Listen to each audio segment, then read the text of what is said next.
Now let's spend a little bit more time over here on the toward side and identify some more people who are important to you and maybe even some what's that are important to you.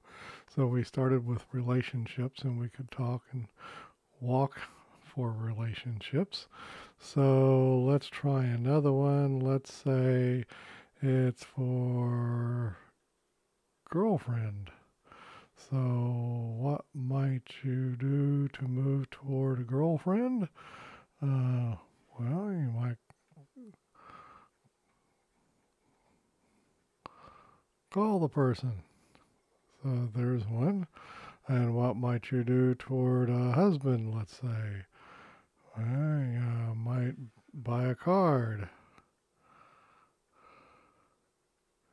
You get the idea. There's lots of things. But maybe there's something you need to do that maybe one of these things really show up. So let's say that for, no, it's the first time, so let's say girlfriend or boyfriend, and let's make it a modern time when either anybody can be calling one of these people up for the first date. And so, boyfriend, girlfriend, or potential boyfriend, girlfriend, whatever, and you're thinking about calling them for the first date, and we're talking way back teenage years or whatever, and what shows up? Yes, anxiety, fear. Well, fear is the biggie. Fear of rejection is the fear of rejection comes up. You're afraid they'll say no. And so, probably all of us have done this one time or another, is that we have this and we think of calling them up for a date. Fear shows up and gets in the way, and we, I don't know, watch TV instead. And so there you go. So the thought of the girlfriend, boyfriend showed up, led to fear of rejection, and instead of doing the call, boom, there you end up watching TV and not doing the call. So, well, what's a nice way of fixing that? Well, from the psychological flexibility point of view, which is also known as the acceptance and commitment training point of view, if you get more advanced, it ends up being called therapy. Right now, we're just in the training. Um, so here's what you do. The acceptance part is over here. So we'll write in acceptance. And so what that means is you're going to accept that this kind of stuff happens. This is part of life. You think about calling somebody, even if it's somebody else, you can anxiety, fear of rejection can show up. And so you know that it shows up. And so you notice the fear. So here's the noticing.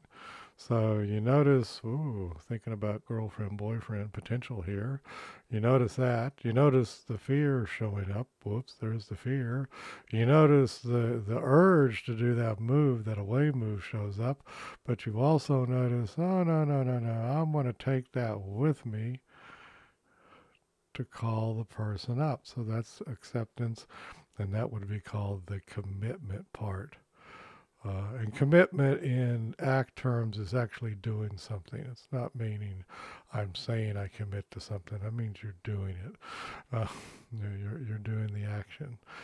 So acceptance and commitment training is this idea of training until you get good at doing those moves and taking away some of the away moves. And so especially if you're in a stuck pattern like this, and maybe you know somebody who's gotten in a pattern of wanting a girlfriend, boyfriend, keeps, maybe meeting people or whatever, or ends up not even going to places where they would meet people. Instead, they just keep doing this in this stuck pattern, and to get out of it, need to identify something to do, and take this fear, anxiety stuff with you as you make the move.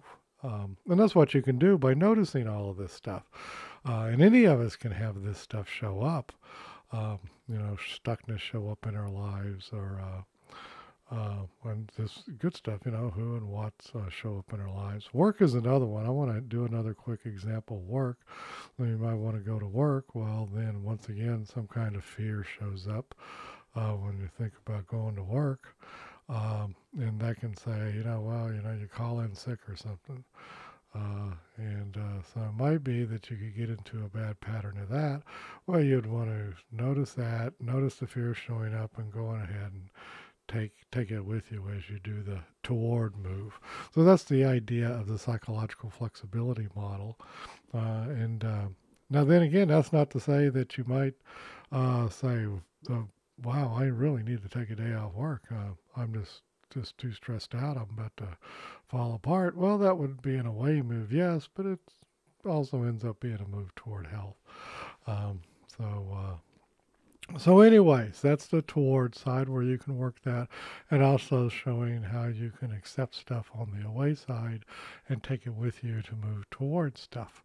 And that is the psychological flexibility model. I hope you've enjoyed it, and we'll be back for more later. Bye bye.